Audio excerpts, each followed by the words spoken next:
Today's interview is with Noah Avery. Noah is a young guy who's a real estate agent who works with buyers and sellers and helps them with their transactions.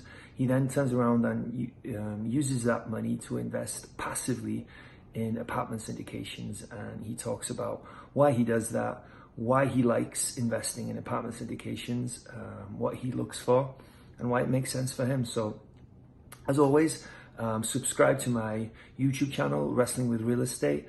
I also now have a podcast, so it's on Spotify, PODBEAN, and iTunes.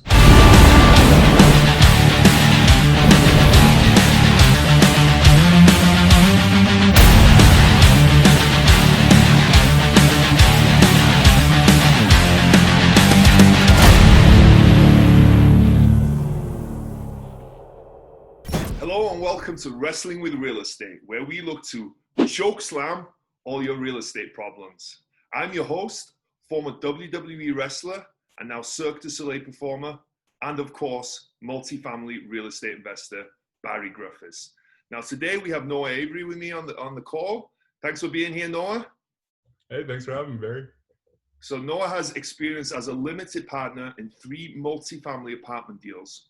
Has 2 years of experience as a real estate agent in Oregon, is a second-generation real estate developer, a Brad Sumrock multifamily student, group of 800 plus multifamily investors, follower of Tony Robbins, and completed his Date with Destiny seminar, construction background in framing and concrete. So that's quite the bio and quite the experience there. There's quite a few things for us to dive in. So before we do you want to give a little bit of a more of an in-depth background so people can understand who you are and what you're up to? Sure, yeah. Noah Avery from Roseburg, Oregon.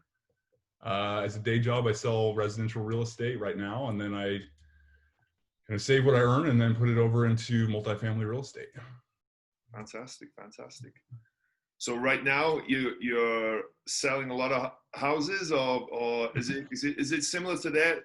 The theme I'm seeing I've had a few agents on now, and the theme seems to be that there's low inventory, but there's a lot of buyers, and it's just prices are skyrocketing, multiple offers on all decently priced deals.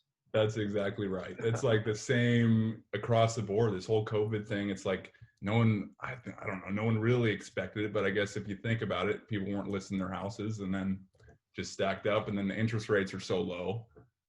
So it's a good time to buy. It made a lot of sense. Yeah. And it's interesting. Real estate is always hyper local, right? But with me, I feel like this is such a trend all over the country that it's very rare that you get the same thing everywhere, you know? Yes. Yeah. A really global event, nothing like it. Yeah, absolutely. So how long have you been a real estate agent, and what made you decide to kind of go that path? So a little over 2 years now. Before that, I was in college. I've kind of been around the real estate industry my whole life. My dad develops houses. And so from a young age, I was kind of around that environment, and then just kind of transferred over after college. Great. And what made you not want to be a developer? Yeah, I mean, just kind of like there's an opportunity for me to sell houses right now. He's still doing the building. Okay. So I kind of work with him in a lot of his deals. Okay. I can sympathize with you, maybe not following the path. My dad and my granddad and my great-granddad owned a construction business in the UK. And from an early age, everyone would ask me, when are you going in the business? When are you going in the business? When are you going in the business? And me personally, I don't know if it was a similar thing for you in the end. I did work briefly in the business, but that kind of turned me off. And I kind of was like, no, I wanted to blaze my own path. And that's kind of what happened. Especially like the building part, like framing and concrete especially. I was like, man, I did that for one summer. It was like, man, I'm packing these plywood things that are just like caked in cement. And it's like, you do that all day, dig ditches. And it's like, I think I'll just sell houses. So, there's a better way, right? Yeah, there's a better way, right? Yeah, absolutely. So, but you must have learned a lot from your dad, or not? Or was your dad more hands off and let you kind of do your own thing? What kind of lessons did you learn from your dad? Yeah, I think the biggest lessons from my dad is kind of treating people right in his business. That's a great lesson. He really does a good job with that.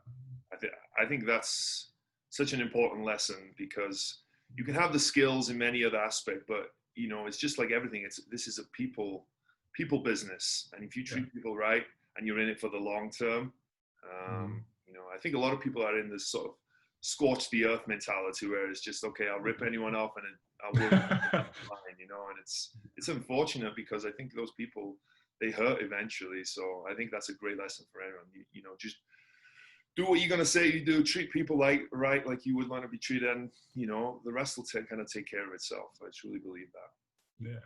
Cool. So what was your first real estate investment? What was your first investment?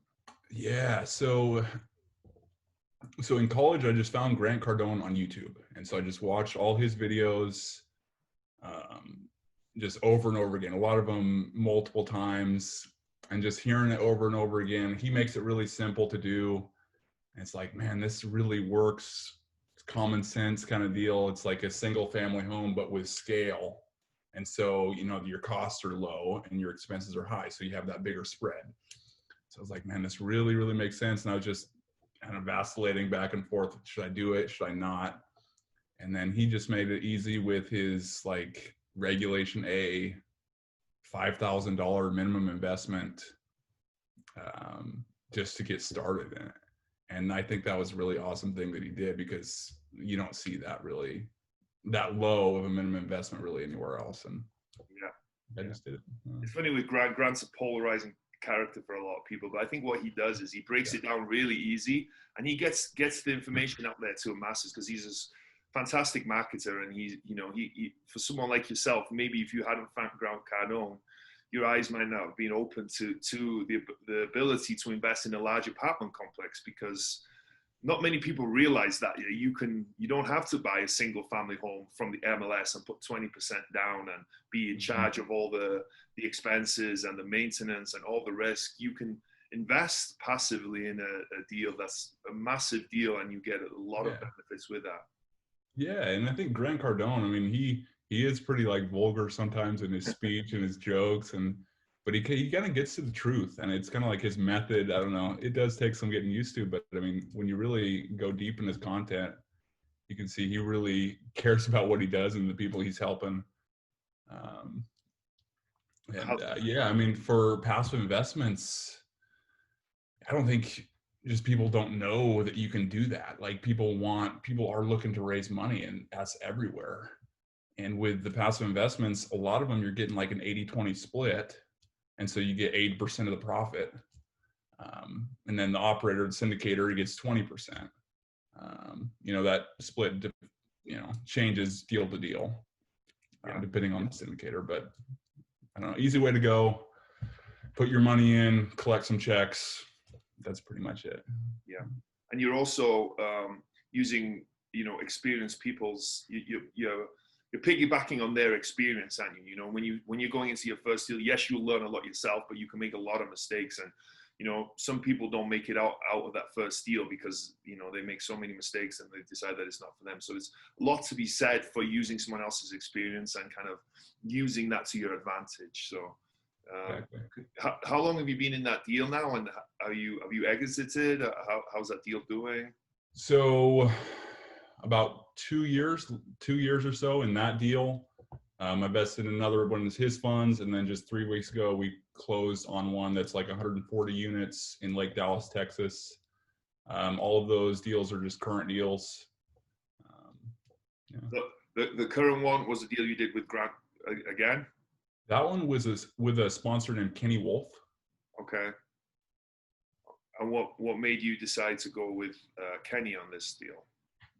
I found him like a year ago through the Old Capital podcast, talked to him on the phone, did like a investor relationship. And he's done like 2,500 units or so. Just so he's super experienced, well-known in the industry, had an opportunity that I liked. I liked his deal that he was presenting, and then I just went for it. Great. So that's the third deal you've invested passively in now. You were passively in that one as well, right? That's right. I think I know, but maybe share with people why you like investing passively. What are the benefits, and maybe what are the cons as well, perhaps as well. Give the other side. Yeah. I like it because it's like you pick a deal that suits your criteria, you put your money in, and then once that's in, you get like a monthly checkup, how the deal's doing, and then you just get checks. And so it's super like low maintenance. So if you're earning income at your job, you can just put it into real estate, get all the tax benefits, the cash flow, appreciation, without really doing too much. The drawbacks would be like compared to actually being the syndicator is they make much more money because they typically are an investor in the deal, and then plus you add their splits, their asset management fees, they get better returns. Right.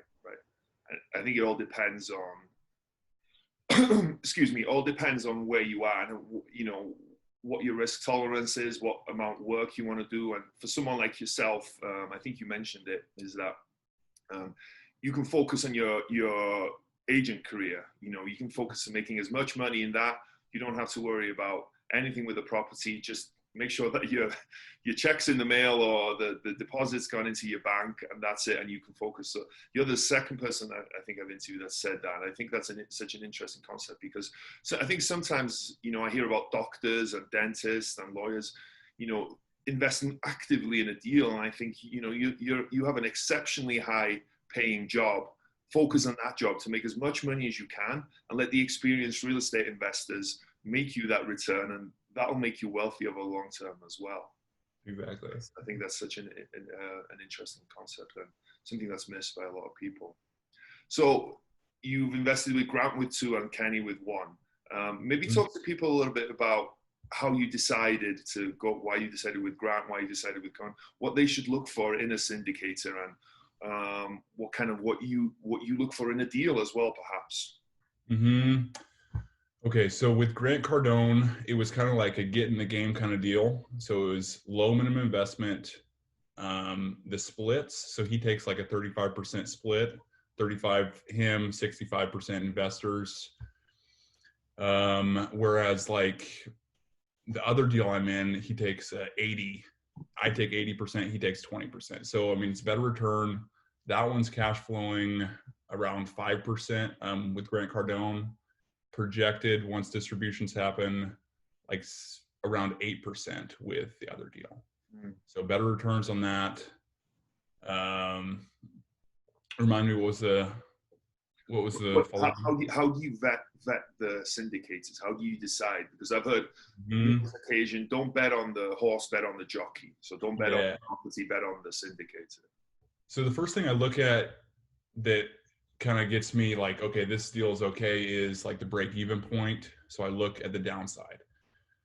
How I do that is I calculate the break-even point, and then I compare it to like a 2008 economic vacancy. So a lender once told me, he rounded these numbers, but it was like for Class C deals, 12% economic vacancy was a drop in 2008. For Class B, it was 8%, and Class A was 6%.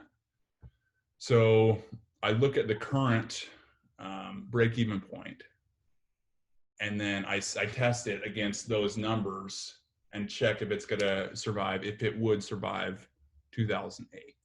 If it can with some margin, then it's kind of like, okay, like I can relax now. I can look at like the numbers of this deal, what they're projecting, and go from there.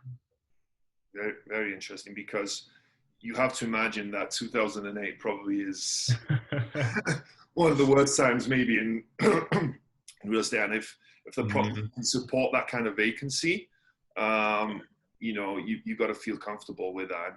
Especially with the demographics now, we're becoming more and more of a renter nation. I think that might even be something that Grant preaches a lot, that we're a renter nation. People are, less and less people are buying homes. They're buying homes later. Baby boomers are downsizing, and people don't have the down payment like maybe they had before to buy. A lot of people, they'd only have maybe $1,000 in their bank account. That's nowhere near enough for a down payment on a house. Yeah. So that's I think all those combined make multifamily investing for going forward a great investment, but it's good to stress test it just so that you know, and everyone has a different risk tolerance, but I think that's a great point of data that people can use if they, if they don't have that experience. So yeah, I appreciate you sharing that. of course. In your bio as well, you mentioned that you are a Brad Sumrock student. So did you go to the Rat Race to Retirement bootcamp, or did you actually sign up as one of his students? So I didn't do the Rat Race to Retirement. I signed up through his foundations program. I did his Christmas bus tour, was my first event with him. Okay. How was that? It was amazing. Yeah. Yeah, that group, I mean, the people in that group are just like, they're really serious about it. Mm-hmm. And they're making high net worth, making a lot of money in apartments. A lot of them are doing it full time. And I think that group as well, it not only do you have the syndicators itself, so the people that put the deals, I think there's a lot of passive investors that goes to his events as well, because obviously, I think that's one thing as a passive investor that I've invested passive in a deal, even though I'm looking to be a lot more active, is that it's important to understand what goes on, even though you're passive, you want to understand what the NOI is. You want to understand what cash on cash return is. You want to understand what expenses typically look like. You understand how to do reg comps, because it's important that you understand what you're looking at. Otherwise, if you don't have a trustworthy syndicate, they could be fudging the numbers. Like you mentioned, when you're looking at deals, you want to know if the deal is a good one, if everything makes sense. So I think anyone out there who's looking to be a passive investor, make sure that you also educate yourself. Okay, you don't need to be out there swinging a hammer and underwriting deals like crazy, but you need to know the basics, I feel like, to have a comfort level. Yeah. I think you definitely have that. Yeah, thank you. Yeah. And that whole program, they've got an education system, all structured. It's great. Cool. So from here, what does your future look like? More passive deals? Do you want to get involved more actively in deals? I'd like to do passives for probably another 3 or 4 years. Mm-hmm. Just keep selling real estate here, building up some cash flow, and then just kind of have that passive income coming in, kind of like a security, and then look to see if I want to do the syndications myself. Yeah. And possibly one day put the deals together yourself. Yep. Yeah. And I've seen that a lot as well, is people who invest passively to start off with it, because it's a learning, because you see how they report, you see what you like, what you don't like, if they report quarterly or monthly, do they report any problems with the property, or do they kind of hide it? I think for me personally, anyway, I've seen that, I enjoy to see how they report stuff, and, you then build your own kind of way there, how you want to be as a syndicator, and you understand things better, I think, that way. Yes. Fantastic. So this is obviously a real estate show, but with my wrestling past, we like to ask some wrestling based themed questions. So the first one is my favorite always, is what would your wrestling name be? Yeah. Maybe like archetype. Archetype? Yeah. Any reason behind that? Or? Not too much. Just kind of sounds badass. Yeah, I like it. No, I like it. I always enjoy people's answers to that question. Kind of put people on the spot, but it's always a fun one. So you're in the ring now. The archetype is in the ring. Okay. What would be his special move? So his special move in real estate. So what is your strength in real estate? My signature move probably be like cost breakdown. Okay. So you're good at analyzing numbers. Yeah, I guess so. Yeah. Okay, that's definitely a good strength in, Yeah. especially multifamily as well, because it's all about the numbers. It's everything about the numbers. The numbers will tell you what to do. If you're trying to figure out how much to rehab a property, a unit, the rents will tell you. The number will tell you how much you can spend, and you can figure out your returns from that. So it's definitely a great strength to have in multifamily. What's been your biggest body slam you've taken in real estate? In real estate, it'd probably be, I don't know, I've been in real estate for like 2 years or so. But I don't know, maybe 2010, when I was in high school, we had our foreclosed house. Okay. Our house foreclosed on. Okay. Sorry to hear that. Yeah. So the archetype is standing now on the top rope, Okay. getting ready to jump, but he's scared. Was there a moment like this in real estate where you were standing on the top rope and you were ready to jump, but you got scared? What was it, and how did you overcome? Yeah, I mean, first deal, I mean, I was like, okay, I'm going to do this. And then I didn't do it. And then I put it off for like weeks. And then I was like, I have to do this. And so I went back and just, I don't know, got in the deal. Why was it I have to? What I'm interested in psychology. Why was it I have to? So I was kind of in like an analysis of like, okay, this split isn't the best. This is like not the best return. I could do something else. I could, put it into like an index fund. And I showed it to my dad one time and he's like, it's a pretty cool platform. And it kind of just resonated with me. I was like, yeah, it really is. And so I just came back and did it. And now, of course, you're very happy that you did, I'm sure. Yes, I am. And I think everyone's first deal is kind of one of the most important, because it's again that proof of concept. Once you've done that deal and you realize, okay, this wasn't actually that bad. I signed this paper, I've given this money, and now I'm making some money, and the world didn't fall apart. Yeah, and it's like it started out with like $18.75. It was like, okay, this is like a new way of thinking. So I'll just translate all my earning to that, and how much is that gonna basically make? And so that's kind of what I calculate. So like, how much, if I put this money aside, how much is it gonna make me? And I've just built that up, and now it should be, once distributions start back up, projected over $700 a month. Nice. Yeah. And the beautiful thing about that is it just comes in. You don't have to work for it. You don't have to go for working hours a day. You don't have to clock in at all. It just comes in. I love that about real estate as well. With passively and active investing, because you get those checks every month, and it's the cash flow is what keeps the lights on, right? I think we were talking about this earlier. Cash flow isn't always the sexy, attractive thing. It's not the appreciation, but it's what keeps the lights on. And if you have that cash flow, you can weather a lot of storms. Yeah. You mentioned it there, and I think we talked beforehand that you were investing more in stocks. Have you transitioned a lot more to real estate now? And maybe talk a little bit about why you like one, why you don't like the other, or why you like both, maybe.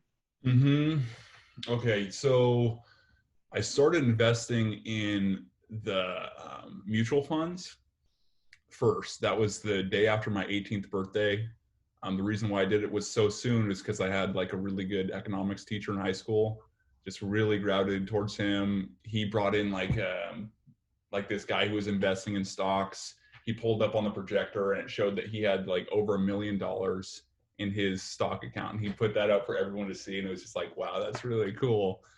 And then he went through things like, how to account for like expenses, allocate money for different things, how much to put aside. And I was like, man, I just really liked the class and liked him and Mr. Quilty.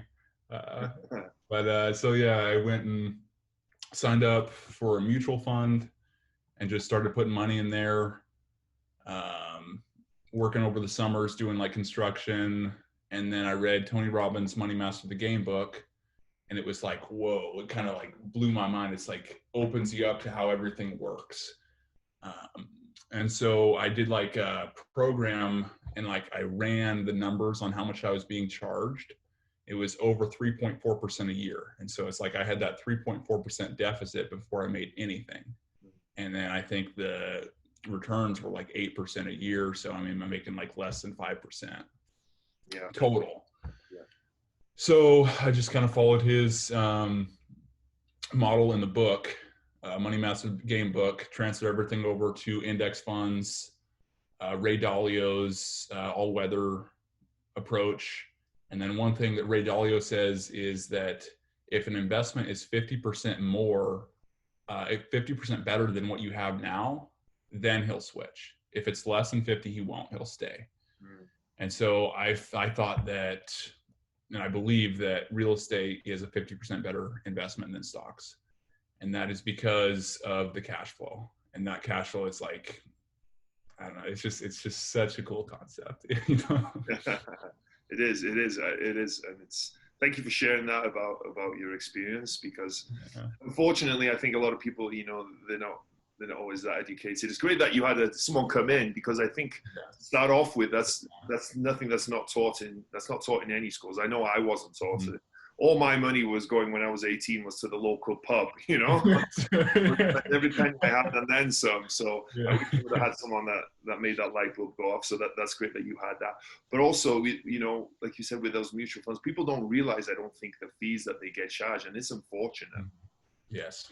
You know, and also a lot of times they don't outperform the indexes either. You know.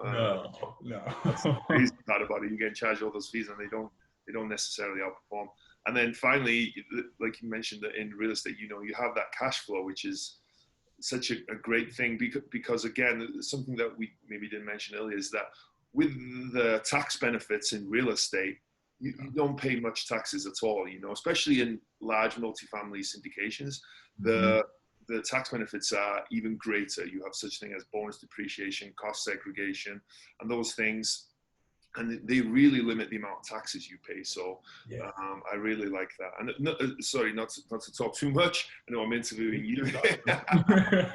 Another thing that sometimes I get blown away. I don't know if you're involved in any of these FI communities or fire communities. And the thing that they talk about is the 4% drawdown every year, right? So if you want to live off 40,000 a year, you need $1 million, and you can survive the rest of your life with that drawdown. But what I don't understand, if you have $1 million in real estate, and you can get, you know, quite comfortably, I would say, a 7-8% return, right? You're making 70,000-80,000 a year, plus your initial money is usually staying the same, if not growing higher. So it's crazy to me that more people don't use the real estate model to And in addition with that, you mentioned like the bonus depreciation, cost segregation. If you do sell real estate, or you're in like a real estate business, you can write your income off. And so like with the Trump, I think Trump has his like tax, like 1 year, you can write off the whole entire property in 1 year or something like that. I mean, it's, but it lasts till 2023. But it's basically just like a huge lump sum of depreciation as soon as you buy the property. Right. And so you can use that to write off your income. And like in my case, if I sell real estate, I can write off my income. But just one thing to watch out for that is would be the depreciation recapture. Okay.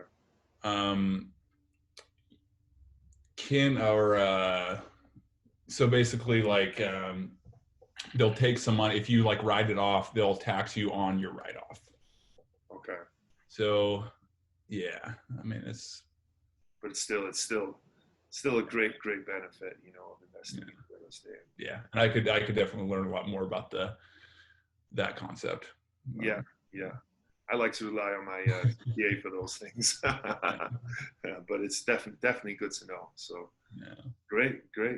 So thanks for sharing today. Thanks for sharing your experience invested passively. You know, why you like investing passively, the lessons you learned from investing in mutual funds, and, you know, obviously the benefits of having cash flow and why you like that. So it's been really great talking to you and getting to know what you're up to in Portland, Oregon. Do you want to let people know how they can get in touch with you if anyone is looking for a fantastic real estate agent in Oregon? Yeah, you can give me a call, 541-580-4306. And then my email is ncnavery@gmail.com, like Noah C. N. Avery. Cool. I'll put those links in the description. So awesome. Hopefully your phone will be after all this. Yeah. Cool. Well, thank you so much again, Noah. Thank you for taking the time. Really enjoyed our talk. Really enjoyed hearing about your experience and how you learned from an early age as well. I think that's fantastic. You might end up as a developer one day. I don't know. Right? Maybe so. Awesome. Thank you so much, man.